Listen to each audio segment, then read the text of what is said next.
බොහෝම ශ්‍රද්ධාවෙන් යුක්තව සියලු දෙනාම සූදානම් වෙන්නේ තිලෝගුරු ශාන්තිනායක සම්මා සම්බුදුරජාණන් වහන්සේ විසින් ලෝක සත්වයන් කෙරෙහි මහත් වූ කරුණාවෙන් අවබෝධ කරගෙන දේශනා කොට වදාළ ඒ නෛර්යානික ධර්ම රත්නයෙන් ඊ타ම පුංචි කොටසක් දේශනා කරවගෙන ධර්ම ගෞරවය පෙරදරි කරගෙන දේශනාගත ධර්මයේ ශ්‍රවණය කරන්නත් එසේ ධර්ම ශ්‍රවණය කිරීමෙන් ලැබෙන අවවාද අනුශාසනා තම තමන්ගේ ජීවිතවලට එකතු කරගෙන වඩාත් නිවැරදි මෙලව ජීවිතයක් සකස් කරගන්නත් නිවැරදි වුණ මෙලව ජීවිතය තුළින් සුගතිගාමී වූ පරලොව ආයිති භවයකින් සැනසෙන්නත් අවසානයේ ප්‍රාර්ථනා කරන බෝධියෙන් සැප සහිත ප්‍රතිපදාවෙන් ඊ타ම ඉක්මන් භවයක ඊ타මත්ම කෙටි කාලයකින් චතුරාර්ය සත්‍ය ධර්මය අවබෝධ කරලා මේ සංසාරයෙන් එතර වීමේ බලාපොරොත්තුවත් ඇතුවයි. උතුම් ධර්ම දානානිසංසයත් ධර්ම ශ්‍රවණානිසංසයත් ඒ බලාපොරොත්තු ප්‍රාර්ථනා මුදුන්පත් කර ගැනීම සඳහාම හේතු වාසනා වේවා කියලා ප්‍රාර්ථනා කරනවා. පින්නතුනි, අද ධර්ම දේශනාවේ මාතෘකාව හැටියට මම යොදා ගන්න කල්පනා කළේ රත්නත්‍රය උදෙසා පුද පූජා පැවැත්වීම මෙලෝ වශයෙන් පරලෝ වශයෙන් කොයිතරම් මහත්ඵලද මහානිසංසදායකද කියන කාරණාව කරුණු කීපයකින් සාකච්ඡා කරන්න. ඒ ආශිර්වාදය මේ සසර ගමනේ කොයිතාක් කාලයක් අපට මහත් රැකවරණයක් ආරක්ෂාවක් සලසනවද කියන කාරණාව අපි විශේෂයෙන් ටිකක් සාකච්ඡා කරමු. අපේ බුදුරජාණන් වහන්සේ මේ පිළිබඳව කරුණු පැහැදිලි කරපු තැනක් ධම්මපද පාළියේ සඳහන් වෙනවා. ඊට අමතරව පින්නතුනි, මහා පරිනිර්වාණ සූත්‍ර දේශනාවෙත් ඒ සම්බන්ධයෙන් කරුණු කාරණා විශේෂයෙන් දේශනා කරලා තියෙනවා. අපේ බුදුරජාණන් වහන්සේ එක අවස්ථාවක සවැත් නුවර ජේතවනාරාමයෙන් නික්මිලා අග්‍රෝපස්ථායක ආනන්දයන් වහන්සේත් පෙරටු කරගෙන භික්ෂූන් වහන්සේලාත් සමග ජනපද චාරිකාවේ වඩින වෙලාවේ මේ තෝදෙය්‍ය කියන ගමේදී භාග්‍යතුන් වහන්සේ එක තැනක නතර වුණා. එතන දේවාල භූමියක්. අපේ භාග්‍යතුන් වහන්සේ මේ දේවාල භූමිය ළඟ තමයි නතර වෙන්නේ. ආනන්දයන් වහන්සේට කතා කරලා අසල කුඹුරක වැඩ ඉන්න ගොවියෙක් පෙන්නලා ආනන්දයන් වහන්සේට සඳහන් කරනවා ඒ ගොවි මහත්තයාට එන්න කියන්න කියලා.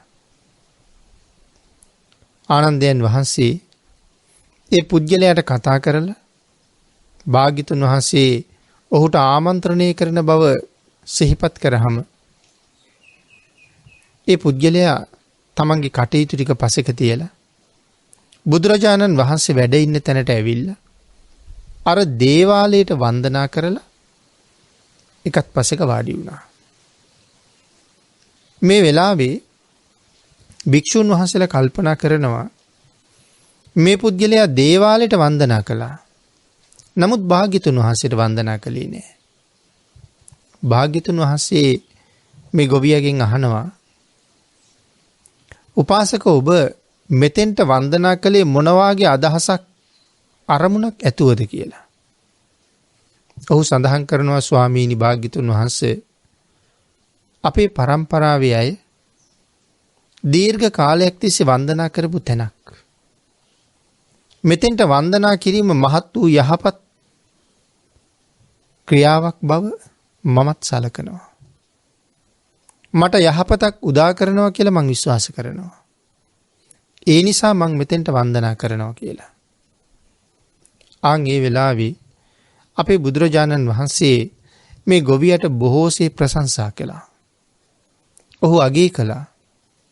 මෙතෙන්ට වන්දනා කිරීම හැබෑවටම ඔහුට මහත් වූ යහපතක් උදා කරන කාරණාවක් බව භාග්‍යවතුන් වහන්සේ දේශනා කළා. ඒ වෙලාවේ භික්ෂූන් වහන්සේලා කල්පනා කළා මේ දේවාලයට වන්දනා කරපු මේ පුද්ගලයාව භාග්‍යවතුන් වහන්සේ විසින් අගය කරනවා. වර්ණනා කරනවා. මෙතෙන්ට වන්දනා කිරීම ඊටාම සුදුසුයි කියලා භාග්‍යවතුන් වහන්සේ දේශනා කරනවා. නමුත් ඔහු භාග්‍යවතුන් වහන්සේටවත් වන්දනා කළේ නැහැ. කියන කාරණාව හිතපු භික්ෂූන් වහන්සේලා බුදුරජාණන් වහන්සේගෙන් අහනවා ස්වාමීනි භාග්‍යවතුන් වහන්සේ මෙතෙන්ට වන්දනා කරන එක මේ තරම් අගය කරන්න හේතුව මොකක්ද කියලා.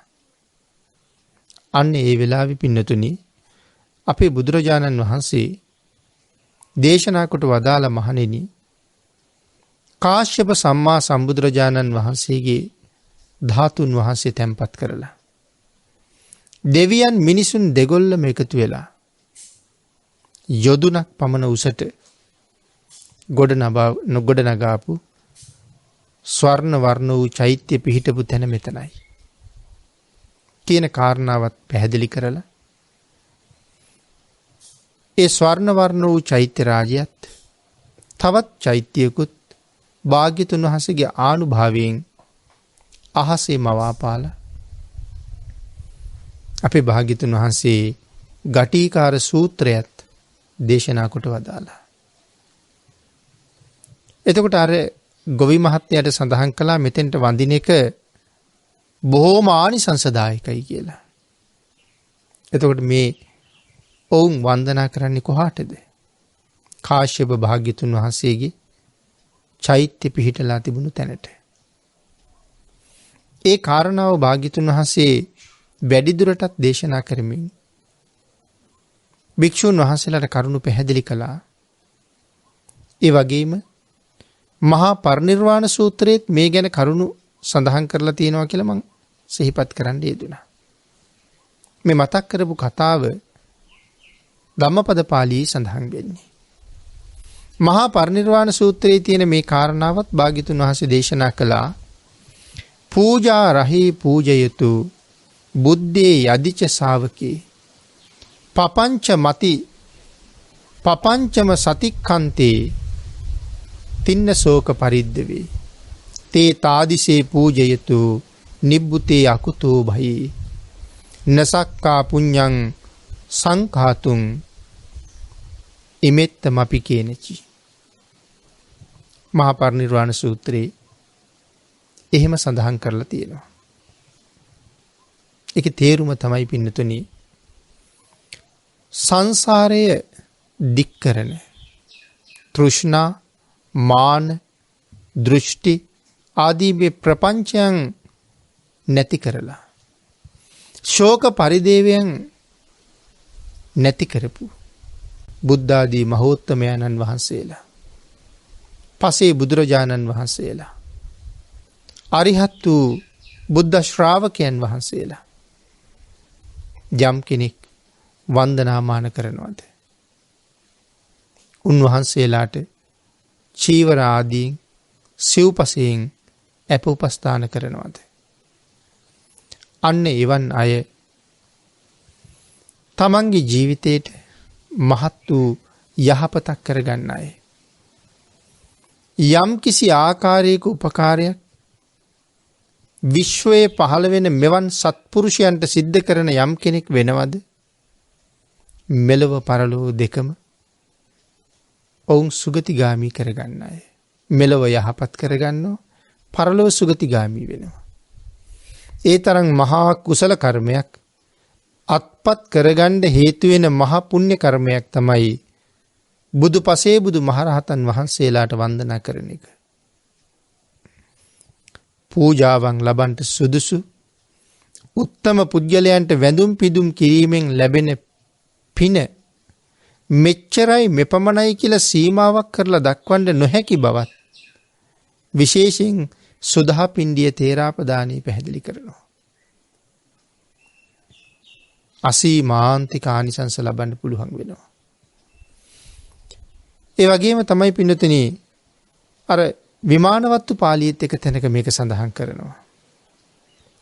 පීත විමානයේදී අපේ බුදුරජාණන් වහන්සේගේ ශාරීරික ධාතුන් වහන්සේලා තැන්පත් කරලා අජාසත් රජුරුව හදාපු චෛත්‍යය, මේ චෛත්‍යය දැකලා වැටකොළු මල් 4කුත් කඩාගෙන මේ චෛත්‍ය වන්දනාවට යනවා දුප්පත් කාන්තාවක්. නමුත් ඇයට මල් ටික චෛත්‍යයට පූජා කරලා වන්දනා කරන්න ලැබෙන්නේ අතරමඟදී එළදෙනක් ඇනලා මැරෙනවා. නමුත් මැරුණ ගමම්ම ඒ තව්තිසාවි උපදිනවා. සක්‍ර දේවේන්ද්‍රයන් වහන්සේගේ පරිවාර දිව්‍යාංගනාවක් වෙලා. සක්‍ර දේවේන්ද්‍රයන් වහන්සේගේ පරිවාර දිව්‍යාංගනාවන් ප්‍රමාණය කෝටි 2.5ක් කියලානේ සඳහන් කරන්නේ.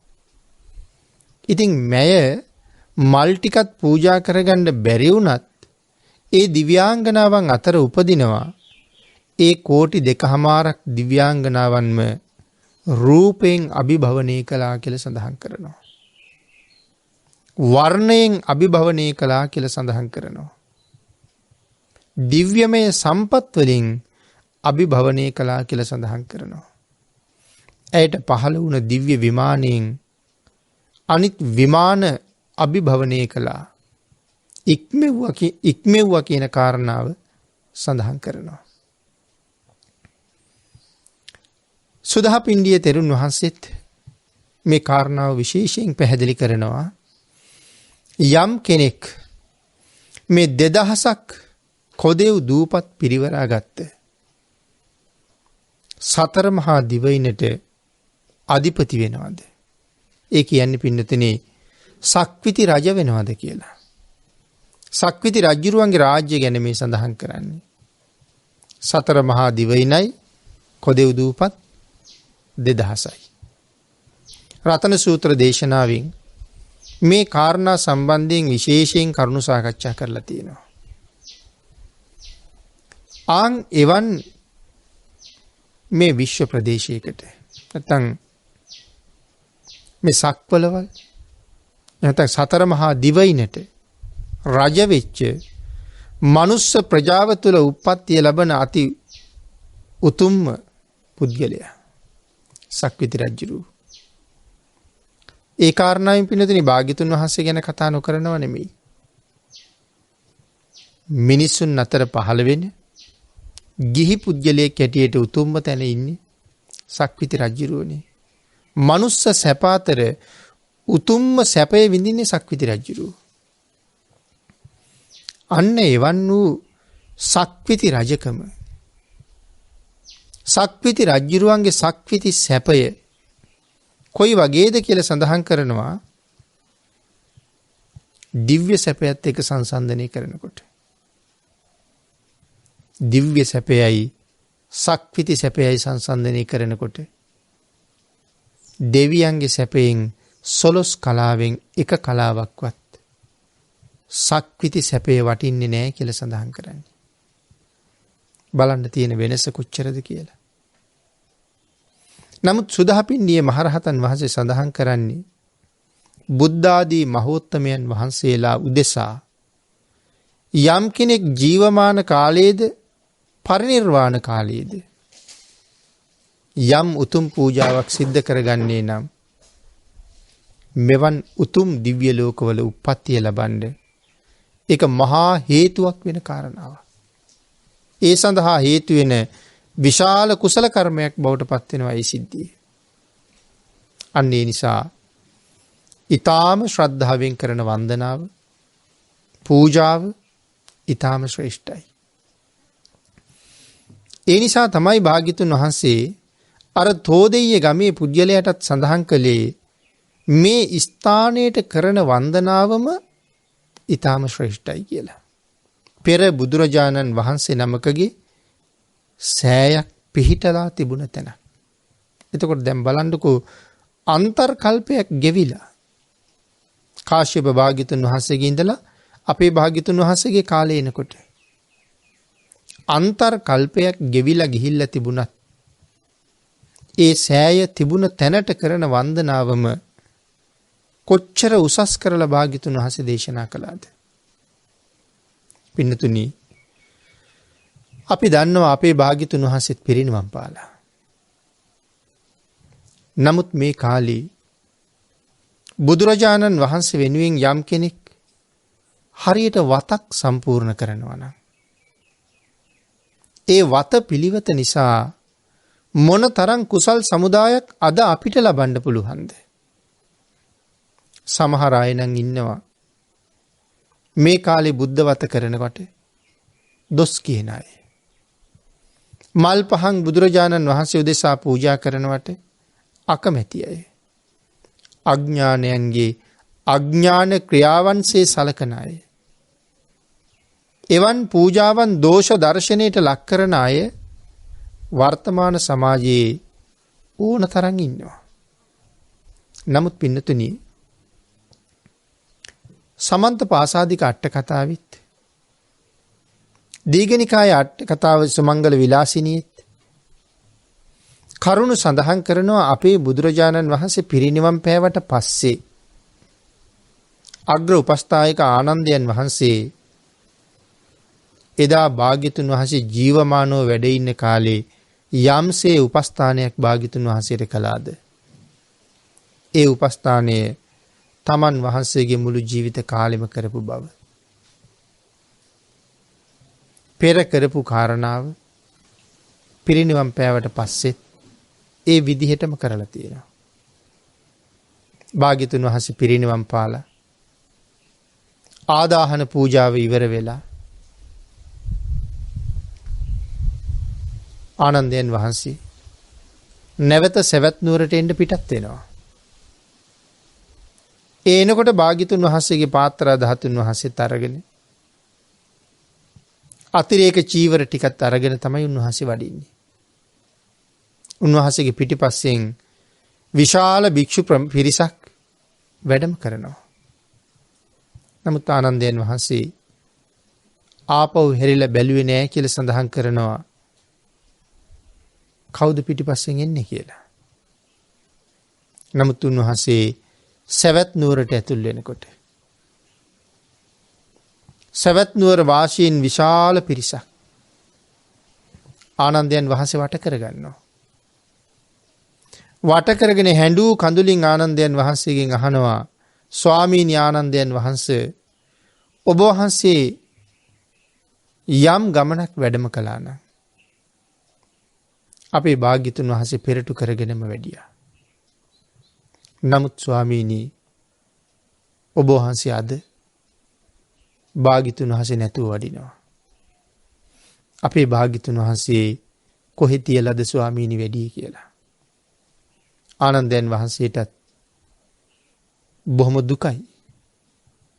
දරාගත නොහැකි තරම් වේදනාවයි. නමුත් භාග්‍යතුන් වහන්සේගේ අවවාදෙ හික්මිලා භාග්‍යතුන් වහන්සේම දේශනා කොට වදාළ ඒ නිර්මල ධර්ම රත්නය ආනන්දයන් වහන්සේ මනවින් දරාගෙනයි ඉන්නේ. අනිත්‍ය සිහිපත් කරලා භාග්‍යතුන් වහන්සේගේ ධර්මයෙන්ම ඔවුන්ට අනුශාසනා කරලා ඔවුන්ගේ සිත් සතන් සනසලා සවැත් නුවර ජේතවනාරාමයට වැඩලා භාග්‍යතුන් වහන්සේ වැඩ හිටපු සුගන්ධ කුටිය ඇරලා සම්පූර්ණයෙන් පිරිසිදු කරනවා.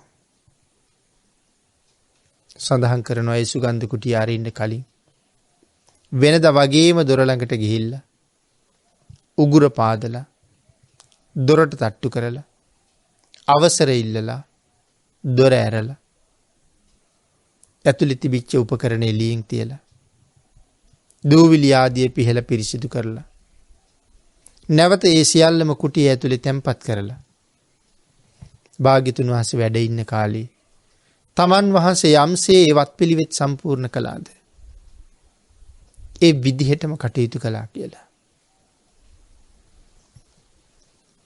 උදේට මුවදෝවණී කරන්න පැන් සහ දැහැට් භාග්‍යතුන් වහන්සේට දැහැටි පිළිගන්වලා ඇවිල්ලා මතක් කරනවා. ස්වාමීනි මේ මුව දෝනා වෙලාව නෙමේද? පිණ්ඩපාතේ වඩින වෙලාව ලං වෙනකොට ආයෙත් වඩිනවා. ස්වාමීනි පිණිසිඟා වඩින වෙලාව නෙමේද? ඒ වගේම භික්ෂූන්ට ධර්ම දේශනා කරන වෙලාවට ස්වාමීනි මේක භික්ෂූන් වහන්සේලාට අවවාද කරන වෙලාව නෙමෙයිද? නැවත සඳහන් කරන ස්වාමීනි මේක මිනිස්සුන්ට අවවාද කරන වෙලාව නෙමෙයිද? මේ ආදි වශයෙන් ඒ කරුණ බුදුරජාණන් වහන්සේට එදා වගේම මතක් කරනවා. පින්නතුනි මේ කාරණාවන්ගෙන් භාග්‍යතුන් වහන්සේ නැති කාලෙත් මේ මහා උතුම් සත්පුරුෂයන්න් වහන්සේ ජීවමාන සංඥාවෙන්ම ඒ උපස්ථාන කරලා තියෙන බව අපිට පැහැදිලි වෙනවා. එහෙමනම් අදත් අපිට ඒ සංඥාව උපදවලා තුනුරුවන් උදෙසා ඒ වතපිළිවෙත කරන්න අවස්ථාව අඩු නැතුව ලැබිලා තියෙන කාරණාව මනාව තහවුරු වෙනවා. භාග්‍යතුන් වහන්සේ ජීවමානව වැඩ ඉන්න කාලේ භාග්‍යතුන් වහන්සේ වෙනුවෙන් සමන් මල් පූජා කරපු සුමන කියන මල්කරු එදා පූජාවෙන් මොනතරම් ආනිසංස ලැබුවද? අපේ පින්නතුන් සුමන මල්කරුගේ කතාව අහලා තියෙනවා. බිම්බිසාර රජුරවන්ට අරගෙන යන සමන් මල් භාග්‍යතුන් වහන්සේ වඩිනවා දැකලා තීරණය කළා අද මේ මල් මම භාග්‍යතුන් වහන්සේටයි පූජා කරන්නේ. එතකොට මේ මල් රජ්ජුරුවන්ට අද අරන් ගියේ නැත්තම් මට රජ්ජුරුව මොන විදිහේ දඬුවමක් දෙයිද? මරණ දඬුවම නියම කරයිද? රටින් පිටුවහල් කරයිද? ශරීර අවයව කපලා දායිද? අන්තිමට තීරණය කරනවා ඒ ඕන එකක් කමක් නැහැ. මොනවා කෙරුවත් කමක් නැහැ. ඒ ඕන එකක් මට වෙන්නේ භාග්‍යතුන් වහන්සේට මල් පූජා කළාට පස්සේ. ඒ නිසා මම මේ ඕනෑම දඬුවමකට මූණ දෙන්න යටත්ව අද මේ මල් ටික බුදුරජාණන් වහන්සේටම පූජා කරනවා කියලා ඒ සියලු මල් භාග්‍යතුන් වහන්සේ වෙනුවෙන් පූජා කළා. පින්නතුනි ඒ පූජා කළේ මලුත් එක්ක ජීවිතෙත් පූජා කළා. ඒ මැරුවොත් මැරුවාවි. පිටුවහල් කළොත් පිටුවහල් කළාවි. අතපය කැපුවොත් කැපුවාවි. ඒ ඕන එකක් කමක් නැහැ. මට ඒ සියල්ලටම වඩා මේ මල් පූජාව වටිනවා. ඉතින් ඒක ආශ්චර්යමත් පූජාවක්. භාග්‍යතුන් වහන්සේ නුවර වීදියේ වැඩම කළා මහජනතාවට මේ පූජාව බලා ගන්න නිසාම. බිම්බිසාර රජුගේ මාලිගාව ඇතුළට දානිට ආරාධනා කරනකොට භාග්‍යතුන් වහන්සේ මිදුලේ නතර වුණා. මාලිගාව ඇතුළට වැඩියේ නැහැ. මේ අසිරිමත් පූජාව සදහැවතුන්ට දැක ගන්න ඕන නිසා. අවසානයේ ජේතවනාරාමයට වැඩම කරලා ආනන්දයන් වහන්සේට මතක් කරනවා. ආනන්ද මේ කරපු පූජාව නිසා මොහු මහා කල්ප ලක්ෂයක් දෙව්ලොවත් මනුලොවත් විතරයි උපදින්නේ කියලා. අවසානයේ සුමන නමින් පසේ බුදු වෙලා පිරිනිවන් පානවා කියලා. භාග්‍යතුන් වහන්සේ ජීවමාන කාලේ කරපු පූජාව කානිසංසය. පින්නතුනි සිද්ධාර්ථ සම්මා සම්බුදුරජාණන් වහන්සේගේ වැඩ හිටපු කුටිය සුවඳින් සුවඳවත් කරපු එක පුද්ගලයෙක් ඒත් මහා කල්ප ගණනාවක් සුගතියේම උපදිනවා. අපේ පින්නතුන් අහලා ඇති පංච දීපිකා රහත් මෙහෙණින් වහන්සේ පිළිබඳව. පෙර බුදුරජාණන් වහන්සේ නමකගේ ශාසනයේ ඒත් භාග්‍යතුන් වහන්සේ පිරිනිවන් පාලා. භාග්‍යතුන් වහන්සේ වෙනුවෙන් මල් ආසනයක් මත පහන් පහක් දැල්වලා ඒ පහන් පහ රාත්‍රියේ එළි වෙනකම්ම නිමෙන්න දෙන්නේ නැතුව තෙල් ඉවර වෙනකොට නැවත තෙල් යොදනවා. තිර දැවෙනකොට නැවත තිර යොදනවා. පහවදා පහන් වෙනතුරුම මේ පහන් පහ දැල්ලුවා. පූජාවක් ඇටියට. හිතේ අප්‍රමාණ ශ්‍රද්ධාවක් තිබුණා. ඒ ශ්‍රද්ධාවෙන්ම බුදුරජාණන් වහන්සේ වෙනුවෙන්ම කරපු මේ පූජාවේ ආනිසංසය නිසා මරණින් පස්සේ සුගතියේ උප්පත්තිය ලැබුවා. සඳහන් කරනවා එයත් මහා කල්ප ලක්ෂයක් දෙව්ලොවත් මනුලොවත් විතරක්ම ඉපදුනා කියලා. අපේ බුදුරජාණන් වහන්සේගේ කාලේ නැවත මනුස්ස ලෝකෙ ඉපදිලා පස්සේ කාලේ ශාසනයට ඇතුල් වෙලා රහත් වෙනවා. පංච දීපිකා කියන නමින් ප්‍රසිද්ධියට පත් වුණා. මේ පහන් පහ පූජා කරපු ආනිසංසය විශේෂයෙන් එතනදී ඒ රහතන් වහන්සේ පැහැදිලි කරනවා. රහත් භික්ෂුණීන් වහන්සේ. මේ ආදී වශයෙන් කරුණු සලකනකොට බුද්ධාදී මහෝත්තමයන්න් වහන්සේලා ජීවමානව වැඩ හිටියත් පිරිනිවන් පෑවට පස්සෙත් යම් කෙනෙකුට පුළුවන් නම් හරියටම හිත පිහිටවාගෙන ශ්‍රද්ධාව උපදවලා ජීවමාන බුද්ධ සංඥාවට එළඹිලා යම් පූජාවක් කරන්න එදත් අදත් හෙටත් ඒ පූජාව එකසේම මහත්ඵලයි මහානිසංසදායකයි. හැබැයි පින්නතුනි මේ ජීවමාන බුද්ධ සංඥාව කියන කාරණාව මෙතනදී ඊටාම වටිනවා. අපේ හිතේ ශ්‍රද්ධාවට අනුව තමයි අපේ පූජාවේ බලවත් බව සහ හීන බව තීරණය වෙන්නේ. ඒතර මොකද්ද ජීවමාන බුද්ධ සංඥාව කියලා කියන්නේ? මේ කරුණු පෙරත් සමහර වෙලාවට අහලා ඇති.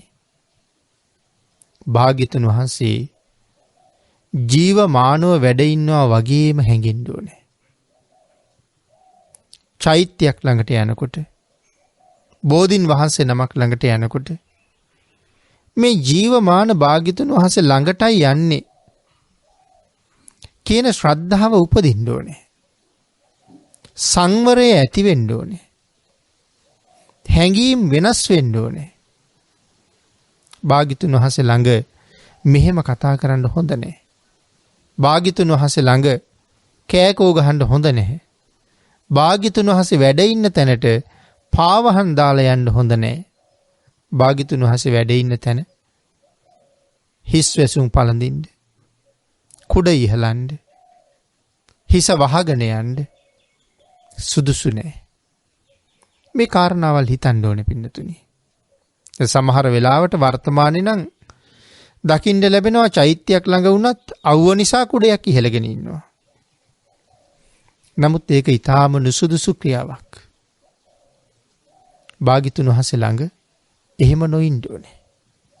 ජීවිතේ වුණත් භාග්‍යතුන් වහන්සේට පරිත්‍යාග කරන්න පුළුවන් වෙන්න ඕනේ. සමහර වෙලාවට සෑ මළුව ගලින් නිමවලා තියෙන්න පුළුවන්. ඔය විවිධ බිම සකස් කරන සිමෙන්ති බදාමින් ගල් වලින් තවත් නොයෙක් ක්‍රම වලින් සැකසීලා තියෙන්න පුළුවන්. වැලි වුණත් සමහර වෙලාවට රත් වෙලා තියෙන්න පුළුවන්. නමුත් එහෙම කියලා අපිට පාවහන් පළඳින්න නැතුව එතෙන්ට යන්න ශ්‍රද්ධාවක් තියෙන්න ඕනේ. මේ ශ්‍රද්ධාවට හුඟක් දේවල් කරන්න පුළුවන්. පින්නතුනි අර සඳහන් කරනවා එක සූත්‍රයක ඇතෙක් යුද්ධයට ගියහම යම් මොහොතක තමන්ගේ හොඬ එළියට අරගෙන යුද්ධ කරනවා නම් ඒ යුද්ධ කරන්නේ ජීවිතය අත්හැරලා කියලා. මොකද ඇතා යුද්ධ කරනකොට හොඳ කටේ දාගන්නවා කියලා කියන්නේ. මොකද ඔහු ආරක්ෂා කරගන්න බොහෝම වෙහෙසෙන ශරීරාංගයක් තමයි තමන්ගේ හොඬ වැල. මොකද ඒකට හානි වුණොත් ඔහුගේ ආහාර ගැනීම සහ වතුර පානය කිරීම කියන දෙකටම බලපෑම් වෙනවා. ඒ නිසා ඔහු හොඬ ආරක්ෂා කරනවා. හැබැයි යම් වෙලාවක යුද පිටියේ දැක්කොත් හොඬ එළියට අරගෙන යුද්ධ කරනවා. ජීවිතය අත්හැරලම යුද්ධයට එළඹුණා කියලායි කියන්නේ. එතකොට අපේ පාද පිලිස්සෙනවා මේ මළුවේ. භාග්‍යතුන් වහන්සේ වෙනුවෙන් ඒ පාද පිලිස්සුනත් කමක් නැහැ. භාග්‍යතුන් වහන්සේ වෙනුවෙන් අවුවේ පිච්චුනත් කමක් නැහැ. මොකද මම වෙනුවෙන් මට හම්බෙච්ච මේ ජීවිතේ මට දායාද කිරීම වෙනුවෙන් නොවිඳපු දුකක් නැහැ. ඒ නිසා මැරිලා වැටුණත් සෑමලුවේ මං පාවහම් පාවිච්චි කරන්නේ. මම මොන හේතුවක් නිසාවත් පින්න නිසාවත් වැස්ස නිසාවත් අවුව නිසාවත් භාග්‍යතුන් වහන්සේ ළඟ හිස් ආවරණයක් පළඳින්නේ. ඒ ශ්‍රද්ධාවෙන් එහෙම කටයුතු කරන්න පුළුවන්. හැබැයි ශ්‍රද්ධාවන්තයෙකුට විතරයි එහෙම කරන්න පුළුවන් වෙන්නේ. අනිත් කාරණාව අපි අහලා තියෙනවා. භාග්‍යතුන් වහන්සේ වැඩ ඉන්න තැන සෑමලුවක බෝමලුවක පාවහන් පයලා යම් කටයුත්තක් කරනවා නම් ඒක මහා අකුසල් සිදුවෙන වැඩක් කියලා. බිම්බිසාර මහරජුරුවන්ගේ යටිපතුල් පැලීමේ එක හේතුවක් බවට පත් වුණා කියලා සඳහන් කරනවා. සෑමලුවක පාවහන් පයලා හැසිරීම. මේ වාගේ විශේෂ කරුණු මේ සම්බන්ධයෙන් බොහෝසේ සඳහන් කරලා තියෙනවා. වතපිළිවෙත පූජාව මොනතරම් මහත්ඵලද? ශ්‍රද්ධා සිත පෙරටු කරගත්තාම ඒ පූජාවේ ආනිසංසය තව වැඩි වෙනවා. බුදුරජාණන් වහන්සේ දේශනා කොට වදාළි, මහණෙනි, අපේ පූජාව කොච්චර කුඩා වුණත් හිත ලොකුයි නම් ශ්‍රද්ධාවෙන් පිරීලා නම් පූජාවේ ප්‍රමාණය ආනිසංසයට වටින්නේ නැහැ. හැබැයි පූජාව කොච්චර වියදම් කරලා මොනතරම් ලොකුවට කළත් හිතේ ශ්‍රද්ධාව නැත්තම් ඒ පූජාවේ ආනිසංසය ඊටාම සුළුයි කියලා. ශ්‍රද්ධාව අත්‍යවශ්‍යයි මේ ශාසනයේ කුමන ගමනක් යන්න වුණත්. ඒක නිසා ශ්‍රද්ධාව පෙරදරි කරගෙන භාග්‍යතුන් වහන්සේ වෙනුවෙන් චෛත්‍යයක් බෝධියක් ළඟ සර්වඥ ධාතුන් වහන්සේලා වැඩ ඉන්න තැනක යම් කෙනෙක් යම් පූජාවක් කරනවද වන්දනාවක් කරනවද අසීමාන්තික ආනිසංස සහිතයි. සදහැ සිත් පෙරටු කරගෙන බුදුරජාණන් වහන්සේගේ ගුණ කියා යමෙක් වඳිනවා නම් ඒකට කියන්නේ ස්තුති පූජාව කියලා. ගුණ කියා වඳින එක ස්තුති පූජාවයි. ඒ ස්තුති පූජාව පෙර සිහිපත් කරපු කරුණ ගැන වගේම ඊටා විශාල ආනිසංසයක් අපිට උදා කරනවා. ඒ බුදු ගුණනේ කියන්නේ. ගුණ වැඩියෙන් කියන්න ලැබෙන ආනිසංසයත් ඒ වගේම වැඩි වෙනවා. ගුණ දැනගෙන සත්‍යයනා කරන්න තවත් ආනිසංසය ඉහළ යනවා. සාමාන්‍යයෙන් අද නම් අපි බොහෝ වෙලාවට වන්දනා කරනවා. පාලි ගාථා ගොඩාක් කියලා වඳිනවා. හොඳයි පින්නතුනේ, නොකියම ඉන්නවට වඩා එහෙම හරි කියලා වඳින එක හොඳයි. ඒකේ වරදක් නෙමෙයි සඳහන් කරන්නේ.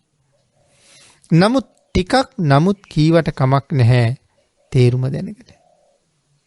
තේරුම දැනගෙන කියන ටික තේරුම නොදැන මහ ගොඩක් කියනවට වඩා ඊටාම මහත්ඵලයි. ඊටා හැමින් කියන්න වෙනවා. තේරුම මෙනෙහි කර කියනවා නම් වන්දනා කරන තැන්වල අපිට ඇහෙනවා සදහැවතුන් වඳිනවා. බොහොම වේගෙන් ගාථා කියාගෙන යනවා. හරිම හදිස්සියක් තියෙනවා.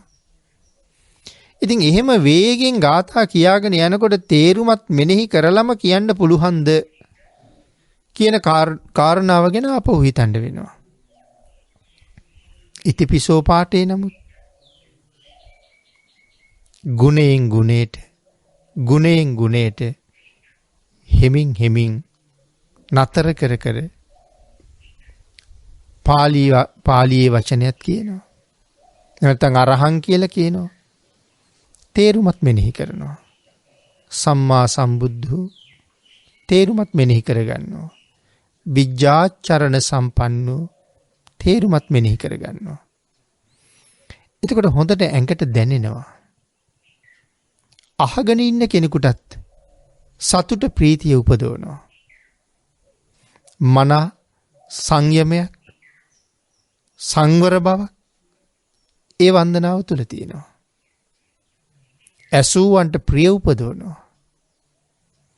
ආන් එහෙම පින්නතුනි මధుර ස්වරයෙන් අර්ථය මෙනෙහි කර බුදුගුණ සජ්ජායනා කරමින් භාග්‍යතුන් වහන්සේට ස්තුති පූජාව කරනවා නම් ලැබෙන ආනිසංසය කොයි තරම්ද කියන කාරණාව ඔය පරප්‍රසාදක මහරහතන් වහන්සේගේ අපදානිත් සිහිපත් කරලා තියෙනවා. මහා කල්ප ලක්ෂයක් දෙව් මිනිස් සැප භුක්ති විඳ කියලා සඳහන් කරනවා. ගාථා 4ක් කියලා භාග්‍යතුන් වහන්සේට වැඳපු පින නිසා. අන්තිමට ඒ වන්දනාවෙන් ලබාගත් කුසලය තමන් වහන්සේගේ අරහත්වයට පවා හේතු වෙච්ච බව පරප්‍රසාදක මහරහතන් වහන්සේ විශේෂයෙන් සඳහන් කරලා තියෙනවා. එහෙනම් ස්තුති පූජාවත් ඊටාම ඉහළ ආනිසංස ගෙනල්ලා දෙන මහ පූජාවක්. පිරිනිවන් පාල හිටියත් භාග්‍යතුන් වහන්සේ වෙනුවෙන් ආහාර පූජා කරන එක, පරිස්කාර පූජා කරන එක, සුවඳ මල් පූජා කරන එක, මේ ආදී පූජා ද්‍රව්‍ය පූජා කරන එකත් ඊටාම ආනිසංසයි. බෝමලුවක, බුදු කුටියක, සෑමලුවක වත කරන්න ලැබෙන එකත් මෙපමණක් යයි ප්‍රමාණවත් කරලා සිහිපත් කර නොහැකි තරම් ඊටාම උසස් ආනිසංසයක් ලැබෙන තවත් පූජා විදියක්. වත කරන එක, අමදින එක, විවිධාකාර ආනිසංස සමුදායක් ලැබෙනවා. ප්‍රඥාව ලබන්න හේතු වෙනවා. විවිධ රෝගාදීන් සුවපත් භාවය ලබන්න. සසර ඔය හොරි රෝග, ඒ වගේම තමයි පිළිකා, ගෙඩි, කුෂ්ඨ, දද, මේ වගේ මේ පිළිකුල් සහගත රෝග ඇති නොවෙන්නත් ප්‍රධාන හේතුවක් මේ සෑමලු බෝමලු ඇමදීම කියන බව ධර්මයේම සඳහන් කරලා තියෙනවා. පිළිකා ආදී රෝගවලින් ආරක්ෂා වෙන්නත් ඒක මහත් හේතුවක් බව පැහැදිලි කරනවා. ප්‍රඥාව ලබන්නත් ඒක ලොකු අවස්ථාවක් බව නාගසේන මහරහතන් වහන්සේත් මිලිඳු මහරජුරුවන්ගේ කතාවෙනුත් අපිට පැහැදිලි වෙනවා. එහෙමනම් පින්නතුනි මොනතරම් කුසල් තුනුරුවන් නිසා මේ කාලෙත් රැස් කරන්න අපිට අවස්ථාව ලැබිලා තියෙනවද? හැබැයි ජීවමාන සංඥාව පෙරටු කරගන්න. මීට කලිනුත් සිහිපත් කළා. හැබෑවටම සවැත් නුවර ජේතවනාරාමයට ගිහිල්ලා බුදුරජාණන් වහන්සේගේ සුගන්ධ කුටියට ඇතුල් වෙලා යම් පූජාවක් කරගන්න අවස්ථාවක් ලැබුණොත් භාග්‍යතුන් වහන්සේ ජීවමානව බලාගෙන ඉන්න වෙලාවේ භාග්‍යතුන් වහන්සේ ළඟ සුවඳ මල් ටිකක් පූජා කරන්න අවස්ථාව ලැබුණොත්, ආහාර බඳුනක් පූජා කරගන්න අවස්ථාව ලැබුණොත්, ඒ කාරණාවට මම එළඹෙන්නේ කොහොමද? කවුරු ළඟටද යන්නේ? යා යුත්තේ කොහොමද? හැසිරිය යුත්තේ කොහොමද? මේ කාරණාවල් ටික මතකෙට එන්න ඕනේ. පින්නතුනි හිතන්නකෝ රජ්ජුරුව ගාවට යන්න කොච්චර බයද කියලා. මොන තරම් බයෙන්ද රජ්ජුරුව ළඟට යන්නේ. කරේ තියෙන ලේන්සුව අතට අරගෙන ඔළුව පාත් කරගෙන සමහරලාට කොන්දත් නමාගෙන දෝත එකතු කරලා වැඳගෙන ළඟට යන්නේ. මූණ දිහාවත් බලන්නේ නැති තරම්. ඒ තියෙන බය නිසා. මොකේටද බය? දඬුවම් කරයි කියලා. වරදක් වෙයි කියලා. මොන තරම් ගෞරවයක්ද එතන. නමුත් ඒ ගෞරවය බුදුරජාණන් වහන්සේ ළඟට යනකොට අපි ළඟ තියෙනවද? එහෙම හිතන්න එපේ. රජු කවුද? බුදුරජාණන් වහන්සේ කවුද? රජු ගාවට යන්නේ මොන කටයුත්තක් සඳහාද? මැති ඇමතිවරයෙක් ළඟට යන්නේ මොන කටයුත්තක් සඳහාද? වර්තමානයේ වුණත් තමන්ගේ වැඩක් කරගන්න ජනාධිපතිතුමා ළඟට යන්න අවස්ථාව ලැබුණොත්, මැති ඇමතිවරයෙක් ළඟට යන්න අවස්ථාව ලැබුණොත් කොයිතරම් ගරු බුහුමන් සහිතවද අපි යන්නේ? අපේ කාරණාව කරගන්න, හිත දිනා ගන්න ඕන නිසා. ලෞකික කටයුත්තක් සම්පූර්ණ කරගන්න, නිමා කරගන්න ඕන නිසායි අපි එහෙම කටයුතු කරන්නේ. නමුත් භාග්‍යතුන් වහන්සේ ළඟට යන්නේ මෙලවයි පරලොවයි දෙකම සුවපත් කරගන්න. එතකොට මේ රජ සිටු මැති ඇමතිවරු වගේද විශ්ව ධාතුවේ කොයිතරම් සත්ව සමුදායක් ජීවත් වෙනවද? ඒ සියලු දෙනාටම වඩා ඉහළිනුයි භාග්‍යතුන් වහන්සේ වැඩ ඉන්නේ. රජුන්ට රජෙක්, දෙවියන්ට දෙවියෙක්, සක්‍රයන්ට සක්‍රයෙක්, බ්‍රහ්මයන්ට බ්‍රහ්මයෙක්, සියල්ල අභිභවනය කරලා ඉහළම ස්ථානයේ වැඩ ඉන්නවා.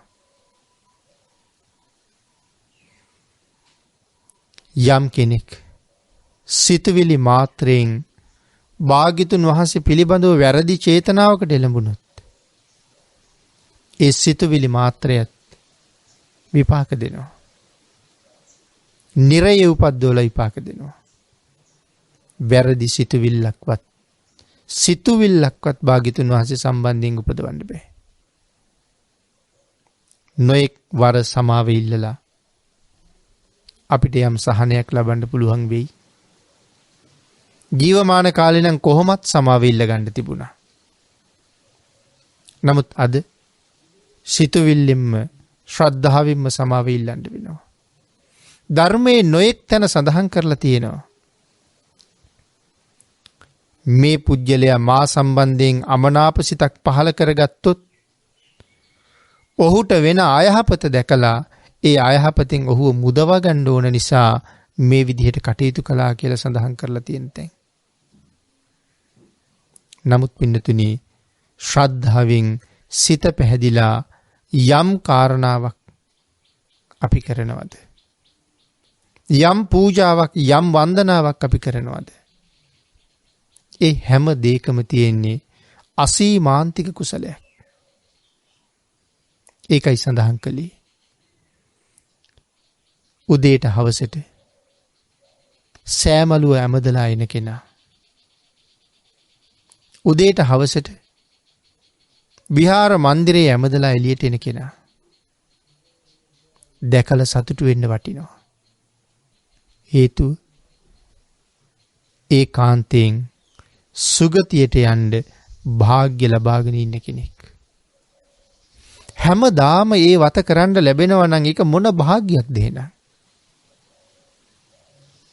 නමුත් ශ්‍රද්ධාව මදි නම් අපි සමහර වෙලාවට පංගු peeruවට කරන අවස්ථාත් දකිනවා. මග ඇරලා යන අවස්ථාත් දකිනවා. මනුස්ස ජීවිතේ අපට ලැබුණා නම් ඒ බුද්ධ ශාසනයක් නිසානේ පින්නතුනි. අද හිගයක් නැතුව තුන් වේල අනුභව කරලා ජීවත් වෙනවා නම් ඒ බුද්ධ ශාසනයක් නිසානේ. නිරෝගී ජීවිතයක් ලබා ගන්න හේතු වුණා නම් ඒ බුද්ධ ශාසනයක් නිසානේ. හොඳට ඇඳලා පැළඳලා ජීවත් වෙනවා නම් ඒ බුද්ධ ශාසනයක් නිසානේ. මේ ජීවිතේ හැමදේම බුදුරජාණන් වහන්සේ නිසයි කියලා කිව්වොත් තියෙනවද වරදක්? භාග්‍යතුන් වහන්සේට දන් දීලා භාග්‍යතුන් වහන්සේගේ ශාසනය පරාමර්ශනය කරලා දන් දීලා පසේ බුදුරජාණන් වහන්සේලා මුණ ගැහුණ කාලවල පසේ බුදුරජාණන් වහන්සේලාට දන් දීලා අප උපස්ථාන කරලා ලබාගත් කුසල්නේ මේ විපාක දෙන්නේ. පෙර දන් දුන්න නිසා අද ආහාර හිග නැහැ. බෙහෙත් ආදිය පූජා කළ නිසා නිරෝගී බව ලැබිලා. වස්ත්‍ර පූජා කරපු නිසා වස්ත්‍ර ලැබුණා වගේම ලස්සන රූප සම්පත් ලැබිලා. සුවඳ පූජා කරපු නිසා ප්‍රඥාව ලැබිලා. නුවණ ලැබිලා. අනික් ලෞකික භවභෝග සැප සම්පත් මේ හැම එකක්ම වගේ දානයේ ප්‍රතිඵලයක් නේ. එතකොට මහත්ඵල මහානිසංසදායක විදිහට දන් දුන්නා නම් ඒ සම්බුද්ධ ශාසනයක් නිසාමනි. අති භයානක සසර ගමනේ නිරය ලෝකවල තිරිසන් ලෝකවල പ്രേත අසුර ආදී ලෝකවල අති දීර්ඝ ආයුෂයත් එක්ක මනුෂ්‍ය ආත්ම භාවයේ දුර්ලභ භාවයත් ධර්මයේම සඳහන් කරලා තියෙනකොට අද මේ ලැබිලා තියෙන මේ අති උතුම් දුර්ලභ මනුස්ස ජීවිතය පෙර සම්මා සම්බුද්ධ ශාසනයක කරගත්ත කුසල බලයක මහිමයක්මනේ. එහෙනම් අපි සතු හැම දෙයක්ම බුදුරජාණන් වහන්සේ නිසා ලැබිච්චා. ඒ විදිහට කල්පනා කරලා බැලුවොත් හැම පැත්තෙන්ම අපි භාග්‍යතුන් වහන්සේට ණයයි. භාග්‍යතුන් වහන්සේ විතරක් මේ ලෝකේ කාටවත් ණය නැති උතුමාණන් වහන්සේ. භාග්‍යතුන් වහන්සේ දේශනා කරපු මග හරියටම ගමන් කරලා සසරින් එතර වෙච්ච මහ රහතන් වහන්සේලාට පවා ණයක් තියෙනවා. උන්වහන්සේලා කාටද ණය? උන්වහන්සේලා බුදුරජාණන් වහන්සේට ණයයි. ඇයි මේ භයානක සසරින් එතර යන්න මඟ කියලා දුන්නේ භාග්‍යතුන් වහන්සේ නිසා. නමුත් භාග්‍යතුන් වහන්සේට බුදු වෙන හැටි කියලා දෙන්න කවුරුවත් හිටියේ නැහැ. තනියමම තමයි ලෞතර බුද්ධත්වයේ හොයාගත්තේ. පින්නතුනි අපිට ජීවිතය දුන්න මව්පියන්ටත් ණයයි. නමුත් භාග්‍යතුන් වහන්සේට ජීවිතය දුන්න මව්පියෝ ඒත් භාග්‍යතුන් වහන්සේට ණයයි. අනිත් හැමෝම මව්පියන්ට ණයයි. භාග්‍යතුන් වහන්සේගේ මව්පියෝ භාග්‍යතුන් වහන්සේට ණයයි. ඒ උතුමන්ටත් සසරින් එතර යන්න මඟ කියලා දුන්නේ භාග්‍යතුන් වහන්සේම නිසා. අන්න ඒ නිසයි සඳහන් කරන්නේ යමෙක් යම් කෙනෙක් තිසරණෙහි පිහිටෙව්වා නම් යම් කෙනෙක් තව කෙනෙක් තිසරණෙහි පිහිටෙව්වා නම් ඔවුන් තිසරණයට ගත්ත කෙනාට කවදාවත් ණය ගෙවලා ඉවර කරන්න ඔවුන්ට බැරුව යනවා කියලා. ඒ කියන්නේ අපි අතර ඉන්න කෙනෙක් නමුත් තව කෙනෙකුට නිවැරදිව තිසරණය ගැන කියලා දීලා තිසරණ සමාදන් කෙරෙව්වා නම් පින්නතුනි ඒ ණය ගෙවලා ඉවර කරන්න බෑ කියලා සඳහන් කරන්නේ. හේතුව තෙරුවන් සරණ හරියටම පිහිටියා කියලා කියන්නේ මරුණ ගමන් සුගතියේ උපදිනවා කියන එකනේ. සතර අපායට යන්න ඉන්න කෙනෙක් සුගතියට පාර හදලා දුන්නා කියලා කියන්නේ එහෙම කෙනෙකුට මේ ලෝකේ කරන්න පුළුවන් උත්තරීතරම දෙයක්. මොකද ඒ තිසරණේ හරියට පිහිටවපු එක නිවන දක්වාම යන්න හේතුවක්. ඉතින් එහෙම උපකාරයක් කරපු කෙනෙකුට අපිට සලකලා ඉවර කරන්න පුළුවන්ද මේ ලෝකේ? ආන් ඒ කරුණු ගැන හිතලා ශ්‍රේෂ්ඨ මනුස්ස ජීවිතය ලැබිලා තියෙන වෙලාවේ බුද්ධ ආදී මහෝත්තමයන්න් වහන්සේලා උදෙසා ජීවමාන සංඥාව ඇති කරගෙන අදත්